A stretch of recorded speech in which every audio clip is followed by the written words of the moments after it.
নমস্কার। আশা করছি আপনারা সবাই খুব ভালো এবং সুস্থ আছেন। চামেলি মণ্ডল চ্যানেলে আপনাদের সবাইকে স্বাগত জানাই। আজকে যে গল্পটি আমি আপনাদের পাঠ করে শোনাতে চলেছি, গল্পটির নাম ভীষ্ম। লিখেছেন বিশিষ্ট সাহিত্যিক আশাপূর্ণা দেবী। আশা করছি সম্পূর্ণ গল্পটি আপনারা অবশ্যই শুনবেন। শুরু করছি ভীষ্ম।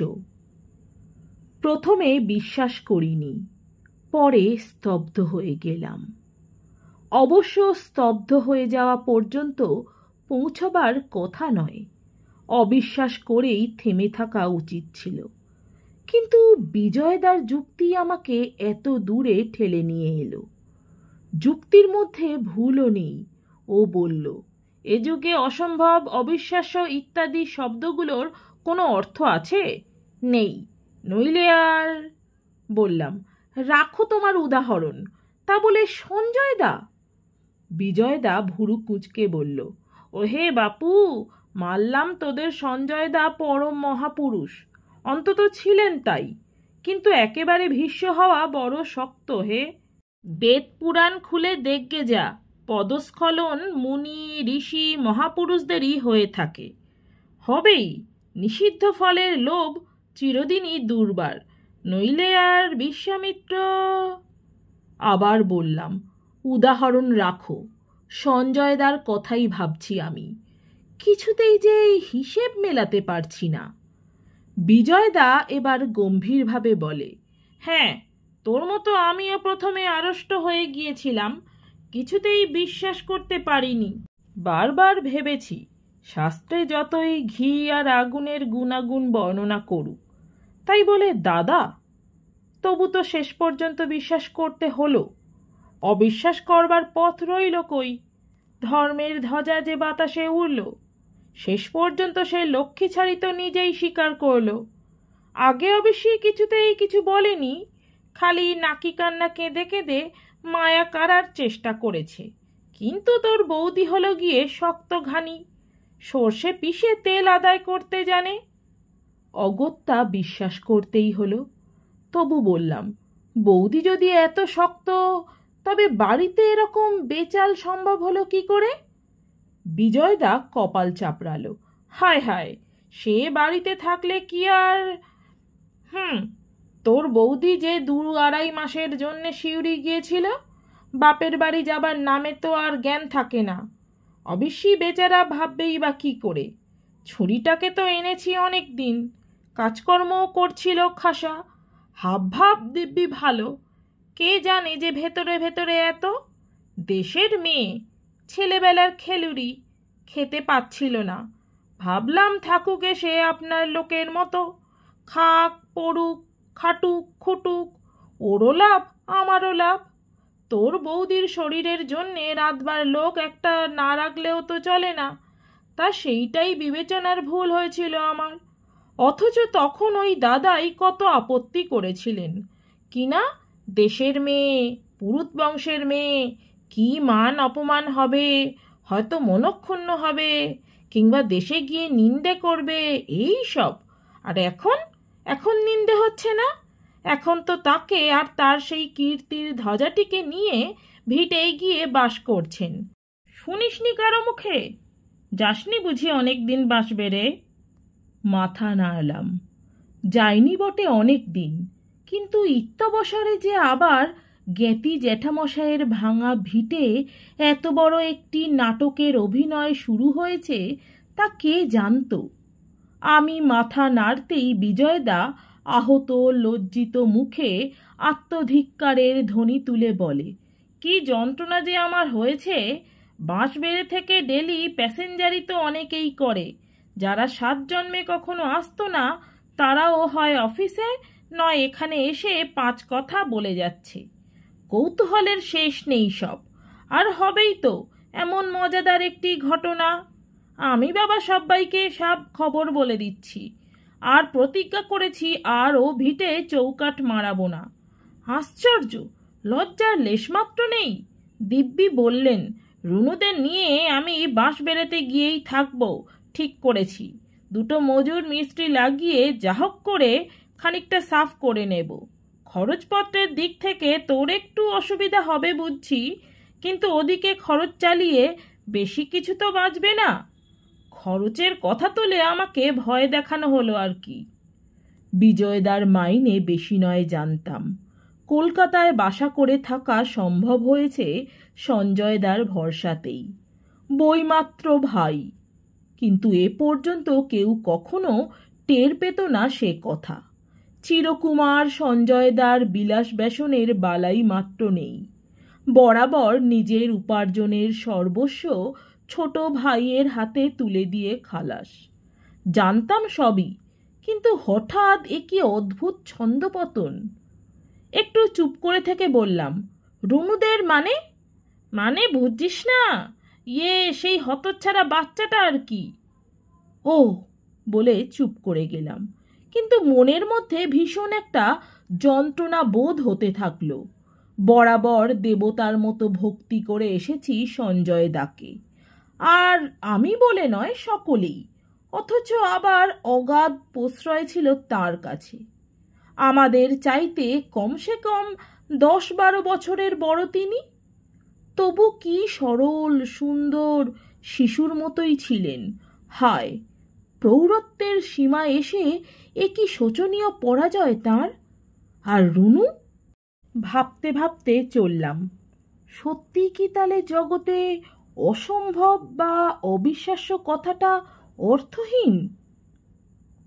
রুনুকে আমি চিনতাম, বরাবর তার খবরও জানি। গ্রামের ভট্টাচ মশাইয়ের মা মরা ভাগ্নি, হয়তো আমাদের বয়সী হবে, কারণ নেহাত ছোটবেলায় আমাদের দলে এসে খেলা টেলাও করেছে মনে হচ্ছে। তবে পাড়াগাঁয়ের ব্যাপার, একটু বড় হতেই ছেলে মহল থেকে অদৃশ্য হয়ে গিয়েছিল। তারপর যথারীতি 5 জনের সাহায্যে একটা অগাবগার সঙ্গে বিয়েও হয়েছিল, এবং পল্লী গ্রামের দুঃখী গরিবের রীতি মাফিক কিছুদিনের মধ্যে বিধবাও হয়েছিল। অগত্যা মামার সংসারে জুতো সেলাই, চণ্ডীপাঠ সব কিছুর বদলে ভাত কাপড়ে ছিল। মামা মারা যেতেই আশ্রয় ভাঙল। মামাতো ভাইরা নিতে চাইল না। সেই সুযোগে বিজয়দার বউ ওকে এনে নিজের সংসারে ভর্তি করে নিয়েছিল। রুনুর বয়সের কথা ভেবে হয়তো যদি বা একটু দ্বিধা এসে থাকে, বোধ করি তার গতরের কথা ভেবে সে দ্বিধা দূর হয়েছিল। দুবেলা দুটি খাওয়ার বদলে ঝি, রাঁধুনি, ধোবা, আয়া এতগুলো লোকের শ্রম পাওয়ার লোভ কি সোজা? আর বিজয়দার সংসারে এত ভয়েরই বা কি ছিল? সঞ্জয়দাকে তো ঋষিতুল্য বলেই জানা ছিল। আর বিজয়দা? তার নিজের ভাষাতেই বলি, তাই তো বলছিলাম রে, পদস্খলন কি তোর আমার হতে যাবে? যাদের স্ত্রী পুত্র আছে তাদের পায়ে তো পাহাড় বাঁধা, স্খলনের জো কোথায়? হায়, আমাদের একান্ত ভক্তি শ্রদ্ধার পাত্র সঞ্জয়দার পবিত্র প্রাণে শনি প্রবেশ করল কোন রন্ধ্রপথে? বিজয়দার বউ এসে চায়ের কাপ হাতে তুলে নিয়ে হাত জোর করে বলল, দোহাই বিনু ঠাকুরপো, আর যা গল্প করো করো, ভাসুর ঠাকুরের প্রসঙ্গ তুলো না আমার কাছে। তোমার এই দাদাকে তাই বলেছি, নুন ভাত খাই, শাক ভাত খাই, সেও ভালো, তোমার দাদার পিত্তেসার রেখো না। কি বলবো ভাই, দেবতার মতো ভক্তি করতাম, তা খুব শিক্ষা হলো। অতএব সমস্ত দ্বিধা দূরে ফেলে সঞ্জয়দাকে ঘৃণা করতে করতে বাড়ি ফিরলাম। কিন্তু যাকে ঘৃণা করতে কষ্ট হয়, তাকে ঘৃণা করতে বাধ্য হওয়ার মতো যন্ত্রণা বোধহয় পৃথিবীতে অল্পই আছে। তাই কদিন ধরে সেই অব্যক্ত যন্ত্রণা ভোগ করে করে একটা সংকল্প স্থির করে ফেললাম। সামনেই 2 দিন ছুটি ছিল, সুবিধেও হলো। সঞ্জয়দাকে মুখোমুখি একবার দেখব। ভোরের গাড়িতে রওনা দিলাম দেশের বাড়ির উদ্দেশ্যে। বাড়ি বলতে হয় তাই বাড়ি বলা, নইলে প্রকৃতপক্ষে দেয়ালে গাছ গজানো মেঝে খোয়া ওঠা তিনেক ঘর আর একটু দাওয়া মাত্র সম্বল আমার, থাকেও না কেউ। আমি কদাচ কদাচ কখনো একবেলার জন্য যাই। গেলে প্রথমেই সন্ধান করতে হয় পাড়ার কার হেসেলে এক মুঠো ভাত পাওয়া সহজ হবে। 5 শরিকের বাড়ি, একটা উঠোনকে ঘিরে পরস্পর বিচ্ছিন্ন টুকরো টুকরো কতকগুলো অংশ। পূর্ব দিকটায় আমার ভাগ, উত্তর দিকটা বড় জ্যাঠামশাই বা সঞ্জয় দাদের। দক্ষিণ দিকটা যাদের ভাগে তারা বহুকাল প্রবাসী, তাদের ঘরগুলো বেশি ঝড়ের সময় দোলে, আর মাঝে মাঝে কার্নিশের চাপড়া ভেঙে ভেঙে পড়ে। তবু দরজায় দরজায় তালা আঁটা আছে। কিন্তু বর্ষা আর উইপোকার মিলিত চেষ্টায় দরজার উপর নিচ দুদিকটাতেই রীতিমতো খাবল। সেই ফাঁক দিয়ে দেখা যায় সিমেন্ট চটে যাওয়া মেঝে উর্বরতার সুযোগে ঘরের মধ্যেও আগাছার শ্যামল শ্রী। পশ্চিমের অংশে আমাদের ছোট ঠাকুরদার মেয়ে রাজু পিসি থাকেন একা বাপের ভিটে আশ্রয় করে। ছোট্ট সুটকেসটাকে নিজের জঞ্জাল ভর্তি দাওয়ায় নামিয়ে পকেট থেকে চাবি বার করতে না করতেই রাজু পিসির গলার সাড়া পাওয়া গেল কুয়োতলার ওদিক থেকে। কে রে ওখানে? কে শব্দ করছে? তাড়াতাড়ি বললাম, পিসিমা আমি। মা, তাই নাকি? বিনু এসেছিস? তবু ভালো, বাপের ভিটেকে মনে পড়েছে। বলতে বলতে রাজু পিসি এদিকে এসে দাঁড়ালেন। সেই আদি অন্তকালের চেহারা, হাঁটুর কাছাকাছি বহরের কেটে ধুতি, ছোট করে ছাঁটা চুল, পায়ে হাজা। কাছে আসতেই প্রণাম করতে হলো। থাক থাক বলে 3 পা পিছিয়ে গিয়ে পিসি একটু ব্যঙ্গ হাসি হেসে বললেন, একলা না সঙ্গে কেউ আছে? সঙ্গে? হাসলাম। না, সঙ্গে আর কাকে পাবো? পেলেই হলো। রাজু পিসি উত্তর দিকটায় কটাক্ষপাত করে একটু উচ্চাঙ্গের হাসি হেসে বলেন, হয়তো একজন এসেছেন, ধর্মের ডালি মাথায় বয়ে নিয়ে ভিটে এসে বাস করছেন। গম্ভীরভাবে বললাম, সঞ্জয়দার কথা বলছো? তাছাড়া আমি একা কেন, দেশ শুদ্ধ লোকই বলছে, ঢিঢি পড়ে গেছে একেবারে। আরে বাবা, যা করছিলি কলকাতায় করছিলি, আবার চুনকালি মেখে দেশে এসে বাস করার শখ কেন বলো তো বাছা? বিজয় বোধহয় তাড়িয়ে দিয়েছে, আর দেবে না তো কি করবে? তাকে তো বউ ছেলে নিয়ে ঘর করতে হবে। আমার বুকটা যেন হিম হিম লাগছিল। রাজু পিসির কণ্ঠস্বরে আর যাই হোক মৃদুতা দোষ নেই। আর আজ ছুটির বার, অবশ্যই সঞ্জয়দা উপস্থিত আছেন। তাড়াতাড়ি প্রসঙ্গান্তরে আসতে বললাম, পিসি, তোমার আজ একাদশী টাকাদশী নয় তো? ও মা, শোনো কথা, এই তো বুধবার একাদশী গেল, আর তাই যদি হতো তোর জন্যে আর এক মুঠো ফুটিয়ে দিতে পারতাম না। হাসলাম, আর একটু বেশি তোয়াজ করতে বললাম, চাল তার অম্বল রাঁধবে? হেসে উঠলেন রাজু পিসি, বললেন, রাঁধবো রাঁধবো, চিরকাল একরকম গেল তোর। তাই তো বলি, এই রকমই তো ছিল সবাই। সঞ্জয়টারও গুণের তুলনা ছিল না। কি মতিচ্ছন্নই ধরল মুখ পড়ার। এই জন্যেই লোকে বলে সোজাসুজি বিয়ে থা করে সংসার করাই ভালো। ভীষ্ম হয়ে থাকা বড় সোজা নয়। আর সোজাই যদি হবে, তাহলে এই 4 কালের মধ্যে শুধু একা ভীষ্মের নামই জেগে থাকতো না, বুঝলি? কিন্তু এও বলি, দেশে এসে লোক রাষ্ট্র করবার কি দরকার ছিল তোর? মতিভ্রম আর কি। শনিতে যখন ধরে অমনি বুদ্ধি হয়। রুনি হারামজাদিরও বুকের পাটা তেমনি। মামার বংশের মুখে কালি নেপে দিব্যি এখানে বাস করছে গো। লজ্জা নেই, শরম নেই। পথে বেরিয়েও ওই একই প্রসঙ্গ। আজ ছুটির দিন, অনেকের সঙ্গেই দেখা হলো। সকলেই ব্যঙ্গ মিশ্রিত হাস্যে সঞ্জয়দার গুণকীর্তন করলেন। তার শরীরে নাকি হায়া লজ্জার এত অভাব যে সকলের সঙ্গে স্বচ্ছন্দে কথা বলতে আসেন। রুনুকে নিয়ে বারোয়ারি তলায় পুজো দেখতে যান। রুনুর ছেলের অসুখ করলে বিনা দ্বিধায় ডাক্তারকে ডাকতে আসেন, ইত্যাদি ইত্যাদি। উপসংহারে এই আক্ষেপ শুনি, একালে সমাজও নেই, সমাজপতিও নেই, কে কাকে এক ঘরে করে, অতএব যা খুশি তাই চলছে।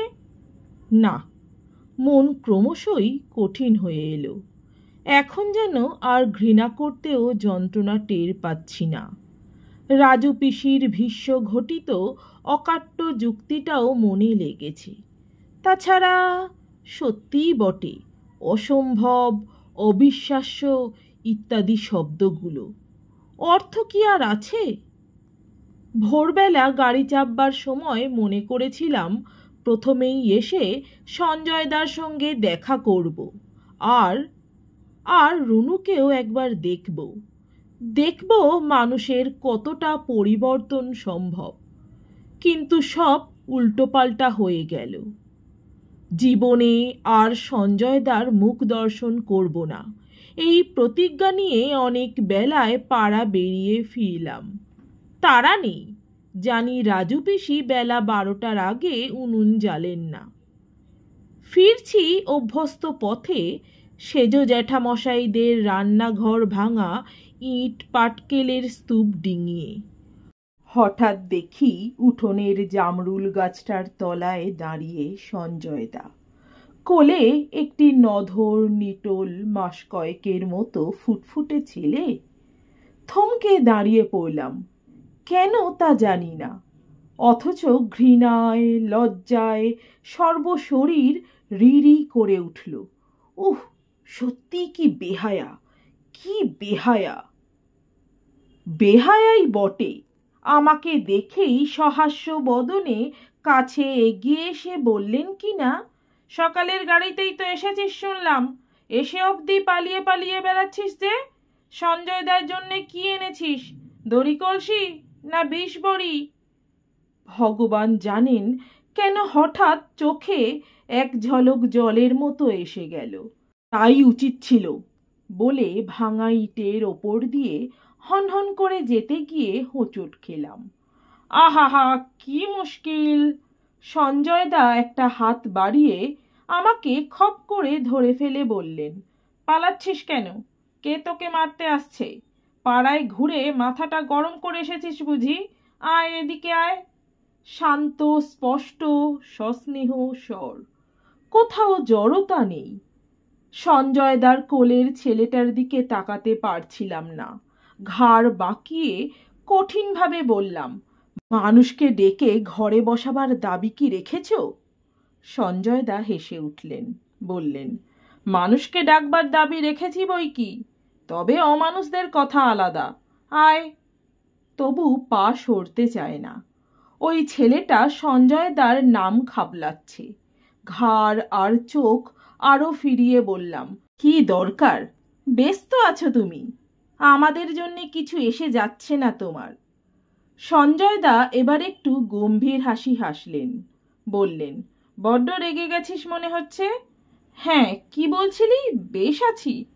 তা অবশ্য মিথ্যে বলিসনি, সত্যিই বেশ আছি। তবে তোমার জন্যে কিছু এসে যাচ্ছে না বললে ঠিক বলা হবে না। তুই যদি না বুঝে সুঝে রাগ ঝাল করে চলে যাস, একটু এসে যাবে। আয়। মন্ত্রাহতের মতো পায়ে পায়ে এগিয়ে চলি উঠোনের উত্তর দিক লক্ষ্য করে। সঞ্জয়দাও এগোতে থাকেন সঙ্গে সঙ্গে। ছেলেটার খাবল থেকে নাক বাঁচাতে বাঁচাতে মৃদু হেসে বলেন, রুনুর সঙ্গে দেখা না করে গেলে সেও ভারী কষ্ট পাবে রে। ছেলেবেলার খেলুড়ি তোরা, কত গল্প করে তোদের। ছেলেটা রুনুর মতোই ফর্সা হয়েছে, দেখেছিস? অবাক অবাক, মনের মধ্যে সমুদ্রের কল্লোল উঠছে। সে কল্লোলের মূলধ্বনি এত বেহায়াও মানুষ হয়? সঞ্জয়দার ঘরে এসে বসলাম। সরু চৌকিতে ফালি একটু বিছানা, ঘরের মাঝখানে একটা টেবিল আর একটা চেয়ার বসানো। কোণের দিকে বুক সেলফটা কলকাতার বাড়িতে যেমন ছিল যথাযথ তেমনি। ভাবলাম, উফ, কি চালাক। দালানের ওদিকটায় একটা বেতের দোলা টাঙানো হয়েছে, কাজেই তার সামনের ঘরটার ভিতরটা স্পষ্ট দেখা যাচ্ছে না। কে জানে সে ঘরের চেহারা কেমন। সঞ্জয়দা ডাক দিলেন, রুনু, রুনু, আয় দেখ কে এসেছে, আয়। আবার ভাবলাম, উহ, কি চালাক। ও ঘর থেকে রুনু এসে দাঁড়ালো। বহুদিন পরে দেখা, তবু প্রায় একই রকম মনে হলো। সেই শান্ত, নম্র, ভীরু ভীরু ভাব, সেই পাতলা রোগা গড়ন, সেই খালি হাত থান পড়া। বাবারে বাবা, দুজনেই কি এত চালাক হতে হয়? সঞ্জয়দা ছেলেটাকে তার দিকে বাড়িয়ে দিয়ে বললেন, এই নে তোর ছেলে। উহ, কি ছেলে, আমার বাঁশি নাক খেদা করে দিল। আর দেখ, বিনুর জন্য একটু চা বানিয়ে ফেল। আমি সহসা বুনো গোয়ারের মতো বলে বসলাম, এখানে আমি কিছু খাবো না। মনে হলো রুনুর দেহটা কেঁপে উঠল, কিন্তু আমাকে অবাক করে দিয়ে সঞ্জয়দা হঠাৎ ধমকে উঠলেন, নোংরামি করিস নে বিনু, যা রুনু, শুধু চা কেন, চা জলখাবার যা আছে তোর সংসারে সব নিয়ে আয়। আচ্ছা, ছেলেটাকে নয় রেখেই যা, ওকে নিয়ে কি কোনো কাজ হবে? তবু রুনু ত্রস্তভাবে ছেলেটাকে নিয়েই চলে গেল। সঞ্জয়দা গম্ভীরভাবে বলেন, তোর শুদ্ধ এতটা অধঃপতন হবে ভাবিনি বিনু। অধঃপতন? আমার? আমি হাঁ করে তাকাই। না তো কি আমার? সঞ্জয়দা স্বভাব বশে আবার হেসে ওঠেন। তুইও যে একটা অসহায় মেয়েকে তার সবচেয়ে দুঃসময়ে গলা ধাক্কা দিয়ে বাড়ি থেকে বার করে দেওয়ার সপক্ষে রায় দিয়ে রেখেছিস তা ভাবিনি। 10 বছরের বড় বলে মনে থাকে না। ক্রুদ্ধভাবে বলি, তাকে দুঃসময়ের দরজায় ঠেলে দেবার সময় এই বিবেকটি চাপা রাখলেই ভালো হতো না সঞ্জয়দা? উঠে পড়বার জন্যে ছটফট করছিলাম, তবু উঠতে পারলাম না। সঞ্জয়দা 1 মিনিট আমার দিকে তাকিয়ে থাকলেন স্থিরভাবে, তারপর বললেন, এরপর তোকে আর কিছু না বলাই আমার উচিত ছিল। আর 5 জনের মতো তোকেও যা খুশি ভাবকে যা বলে উড়িয়ে দিলেই পারতাম, কিন্তু মনে হচ্ছে এর জন্যে পরে তুই মনে যন্ত্রণা পাবি, তখন হয়তো লজ্জায় আসতেও পারবি না। উফ, কি চালাক! ভাবতে গিয়েও ভাবতে পারলাম না, তাই একটু থতমত খেয়ে বললাম, যা খুশি ভাবগে যা মানে? ওর জন্যে তবে তোমার এত মাথা ব্যথা কেন? মাথা থাকলেই তাতে সময় সময় ব্যথা হয় রে বিনু। কৌতুকের হাসি হাসেন সঞ্জয়দা। আমি এতক্ষণে অন্য সিদ্ধান্তে আসি। হো, তাহলে বিজয়দার কথাটা সম্পূর্ণ ঠিক নয়। অপরাধিনী রুনুকে দয়া দেখিয়েছেন মহাপুরুষ সঞ্জয়দা, কিন্তু বিজয়দার সেই কথাটাও যে মনের মধ্যে কাঁটার মতো ফুটছে, শেষ পর্যন্ত লক্ষ্মী ছাড়ি নিজে মুখেই স্বীকার করল। সবটা কেমন ধোঁয়া ধোঁয়া লাগে। সঞ্জয়দা তেমনি কৌতুকের হাসি হেসে বলেন, অঙ্ক মিলছে না তাই না? ছেড়ে দে না সে চেষ্টা। যাকে ভালোবাসিস তাকে বিশ্বাস করে বাঁচ, স্বস্তি পাবি। স্বস্তি পাচ্ছি না। আমি গম্ভীরভাবে রুনুর ঘরের দিকে কটাক্ষপাত করে বলি, অপরাধীকে দয়া দেখাতে গিয়ে নিজের ক্ষতি করার কোনো মানে হয় না। যে অপরাধ করেছে তাকে তার শাস্তিও পেতে দেওয়া উচিত। সঞ্জয়দাও ওদিকে তাকান, বোধহয় দেখে নেন অপরাধিনী এসে পড়ছে কিনা। তারপর মৃদু গম্ভীর হাস্যে বলেন, আমার ক্ষতি? সে করবার সাধ্য কারো নেই, আমারও না। কিন্তু অপরাধের শাস্তির কথা বলছিস? কথা হচ্ছে কি, শাস্তি জিনিসটা ভারী গোলমেলে রে। পেতে হলে যে দোষী সে তো পাবে না, শাস্তি পাবে তার স্ত্রী পুত্র। তবে কোন দিক থেকে হিসেব কষবি? চমকে উঠলাম। যাকে বলে বিস্ফারিত লোচন সেইভাবে বললাম, তার মানে? অত কথার মানে ছেলে মানুষকে জানতে নেই। তার চেয়ে চা খা, নারকেল নাড়ু খা। মাথা নেড়ে বললাম, ওসব পরে হবে। আমার মাথার মধ্যে কিরকম করছে সঞ্জয়দা? বিজয়দা যে বললে রুনু নাকি? নিজে মুখে স্বীকার করেছে এই তো। সঞ্জয়দা ক্ষোভের হাসি হেসে বলেন, সব্বাইকে তাই বলে বেড়াচ্ছে হতভাগা।